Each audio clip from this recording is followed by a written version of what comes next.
Hey everyone, and welcome. Pro Tax Accountant has put this together for you, and we're going to talk about a tiny little detail on your company record that can actually have a huge impact. I'm talking about your SIC code. So yeah, let's jump right in. Okay, let me ask you something. What if a simple 5-digit code, just a number, is actually costing your business money? I know it sounds a little bit out there, right?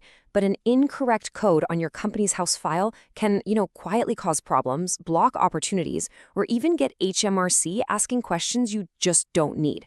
So let's figure out what this thing is and why it matters so much. All right, so first things first, what even is a SIC code? For a lot of business owners, it's just one of those boxes you tick when you're setting up your company, and then you completely forget about it. But believe me, it's a really crucial part of your company's public face.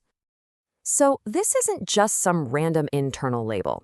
A SIC code, that stands for Standard Industrial Classification, by the way, is the official system.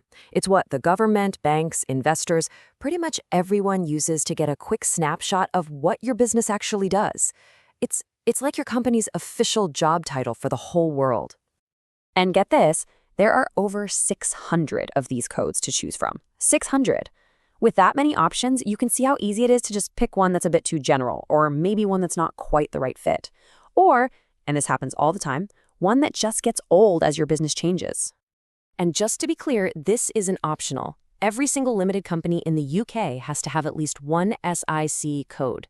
You can list up to 4 if you're doing a few different things. And yep, even dormant companies need one. That special code is 99999. So nobody's off the hook. Okay. So we know what it is, but what happens when it's wrong? Well, this is where that tiny, overlooked detail can start to cause some very real problems. And yeah, sometimes some very expensive ones too. I wonder if any of these sound familiar to you.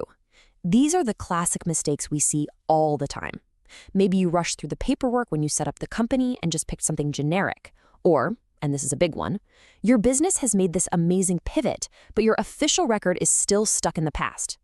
Oh, and leaving an active code on a dormant company? That's a classic way to get some unwanted attention from HMRC. And look at this quote. This really brings home the risk. This is from a real-life situation where a company was going for a grant. Their business was a perfect match, but their SIC code? It told a totally different story. Their application was this close to being thrown out just because of a technicality. Imagine that. Okay. Here's that exact scenario, but with a real example. So there's this company, Green Tech Analytics. They started out doing IT consulting, right? But they pivoted, they changed, and started focusing on environmental sensors. Well, they went to apply for a green innovation grant, and what do the funders see? IT consultancy. Big red flag. The application got flagged immediately. But all they had to do was make a quick update to the right code, technical testing, and suddenly their public record matched what they actually did. And guess what? The grant was accepted. That tiny little change literally unlocked their funding. All right, now for the good news. If you're sitting there thinking, oh no, my SIC code might be wrong, please don't panic. The fix is actually super simple. You do it with a standard document you're probably familiar with, the confirmation statement. Now, you've got 2 ways to do this, but honestly, there's only one choice that makes sense. Filing online is just better in every way. It's faster. We're talking a day or 2 instead of weeks.